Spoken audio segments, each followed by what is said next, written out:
What's going on, everybody? Mortem here, this time bringing you my next 8 reviews, the type of video I like to make every couple of months or so to let people know what I've got going on, what the rough outline is, that kind of thing. Though, obviously, due to unforeseen circumstances around game releases, that kind of thing, there's always a little bit of wiggle room here and there. And with that exact thing in mind, this particular video is going to cover basically my plans through right until the first week of June, roughly, when all the sort of E3 replacement shows start happening, which usually gives us a good idea of release dates and things for the back half of the year, or at least what that initially looks like, which I would say we desperately need at the moment, because while there are plenty of games coming up later this year, we don't really have release dates or anything for them for the most part yet. But from now until then, it's relatively tame. And so the rest of this is just me kind of going over what the rough outline is. So with that in mind, start off with the most obvious one because it is in progress. That is Crimson Desert, which released in full just a couple of days ago.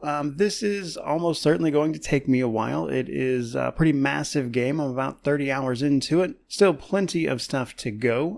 Rough estimates are putting maybe around 200-ish hours. Not entirely sure just yet how long this is going to take. Though I will say the last day or so, the game really started to open up, which I have been enjoying, and yet in terms of how long this is going to take for a review, I have no idea, but the good news is I've got a few weeks to figure it out, because it is pretty much Crimson Desert until the release of Mouse PI on the 16th of April, so that gives me, ultimately, with the time I've already spent on it, a potential full month to do nothing but play this game and get it sorted out before new stuff starts releasing, so like I said, we'll see what happens, it's in progress.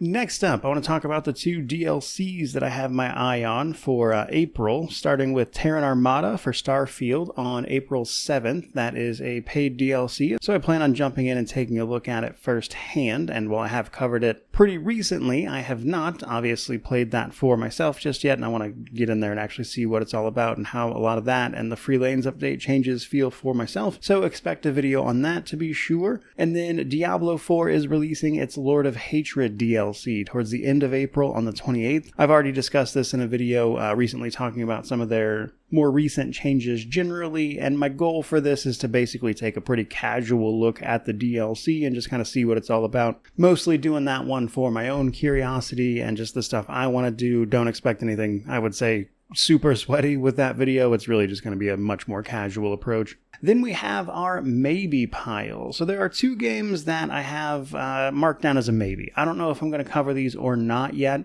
and that starts with Pragmata in April. So Pragmata is a game that is interesting. I can see why people want to take a look at it, and yet having played the demo and made a video on that, which is where this footage is coming from, I cannot remember in recent times the last time I played a game whose visual style and the sort of uncanny valley of this little girl that's following you around just hits me in a way that makes me extraordinarily uncomfortable. I don't necessarily think that's a bad thing, it's just this sort of weird gut reaction I have to this game. And I haven't decided whether or not I feel like playing more of it for that reason, and, we'll see what happens. The second maybe is 007 First Light towards the end of May. I'm not really into 007 much at all. Outside of playing GoldenEye as a kid, that was about the peak of my interest in that series, so I don't know, maybe. If it's cool, I guess I'll end up taking a look at it in some form, so no word on whether or not I feel like reviewing it just yet. And then from there, the stuff I'm actually for sure planning on reviewing. First up, we've got the one I've already mentioned there, Mouse PI for Hire. This is an upcoming boomer shooter, playing around with old rubber hose animation in the modern era, taking advantage, of course, of Steamboat Willie hitting the public domain, obviously. However, having also played a little early preview for this game, I gotta say this is a game that feels more expansive than you would probably initially think. If anything, I think the closest thing I would compare it to is actually BioShock, which feels a little weird to say, but I find myself excited to play it, and not least of which, I will say, because I'm going to need a breather after I finish Crimson Desert, or if I'm even done with it by the time this game releases, I guess, and that's going to be around that time. So this is going to be a nice, chill, relaxed game for me, where I just get to shoot some stuff. Now, this next game is going to be a little farther out, but it's the only other one on this list with a release date for our upcoming releases, and that is Gothic 1 Remake. This is set for June 5th. right around the time we'll start seeing those shows, and I'm a really big fan of the Gothic series after getting into them much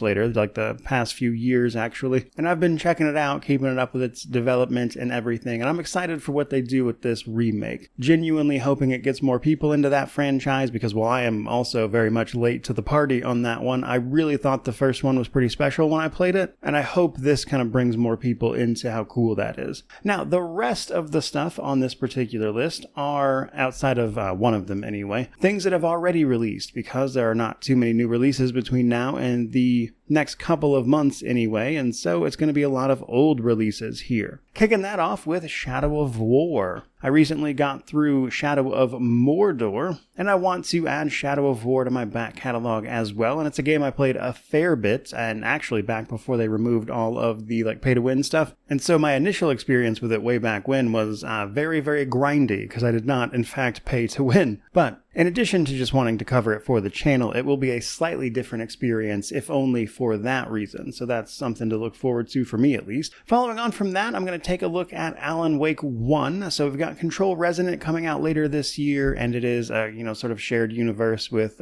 Control, as well as the two Alan Wake games and that whole thing they got going on there. I have played Control. It's a very old review if you go check it out. I'm not saying it's my best work, but I enjoyed that game a lot. But I have not played Alan Wake 1 and 2 at all, and I want to, hopefully get through both of them before Control Resonant drops, and I'm going to cover that later this year. And so, Alan Wake 1, I hear it's not super long, but again, we'll see what happens. Following on from that, Watch Dogs 2. This is another game that I played quite a bit when it released. I also did the same for the original Watch Dogs, and I covered that towards the beginning of the year, and this is another one I just kind of want to add to the back catalog, especially since they added Steam achievements to it like a year or two back, and I've kind of been meaning to get around to it ever since then, again, just as a reason to finally cover it on the channel. Though I will be the first person to tell you that I've played 1 and 2, and 1 was my favorite by a lot. I remember not enjoying 2 quite as much on the story side of things, but the gameplay was generally better. And then I never played Legion, so I don't know what that's about. Either way, though, it'll be fun to jump into this one in some capacity, I imagine, after all of that. And then third from the last, I'm actually going to go ahead and mention Pillars of Eternity 2. This is getting a revisit. Now, my regulars, and thus the people most likely to watch a video like this from me, already know that I was the 15th person in the world to finish the ultimate for Pillars of Eternity 2, which is way too much to explain in this video, but it's an incredibly difficult challenge. I made an entire video series about it, but that was actually relatively recently. My review for Pillars of Eternity 2 was back when the channel had, I think, less than 10,000 subscribers. It has been a long time since I took a look at that game in like a more formal capacity. But having completed the Ultimate, I want to revisit it. The quality of the video, like the production quality of it, is not great because of how early in my YouTube career I made that video. And so I would like to offer people basically a review that is just of better quality than that one is. On top of course, talking about all the things I've learned since then, I suppose, as I had not, when I did that 100% review, finished the Ultimate. But I very specifically plan to play that one right around my birthday, which is coming up towards the end of May, and that's going to be a little birthday treat to myself, which, will be fun for me at the very least, I guess. Keeping it moving, however, these last two I am penciling in, technically speaking, as maybes, but I did want to give them like a formal spot on my planning because one of them is a new release, technically, which has a release window for spring more generally. That being Warhammer 40k Mechanicus 2. Now, Mechanicus 1 was a nice and short little TRPG that was a lot of fun, had some fun mechanics, and I'm looking forward to seeing what they do with Mechanicus 2, which I've taken a look at via its demo. It is possible this game gets delayed. I haven't heard anything about it in, recent months, so they announced back in December that this should be releasing this spring. So again, I just kind of want to give it space within my timeline. And worst case scenario, they push the release date or whatever, and I just sub in something else, I suppose. And then last but not least, Swordhaven. Swordhaven is a CRPG that released back in December, and if you've heard me talk about it already, you probably already know, but it's a game that, frankly, I think released a little too early. There's a lot of content that is supposed to be coming with its patch 1.1 update, and they've been building their way up there, and my hope is that it drops within the next couple of months, because they're up to 1.0.7, And from what I've seen, it sounds like they are making progress towards releasing that, which is when I will finally feel comfortable to jump in and review it. Though I have already made it pretty clear in the times I have talked about this game, I really do not like the way they launched this, and obviously that will come up in the review itself. But that is roughly what the next few months look like for the channel.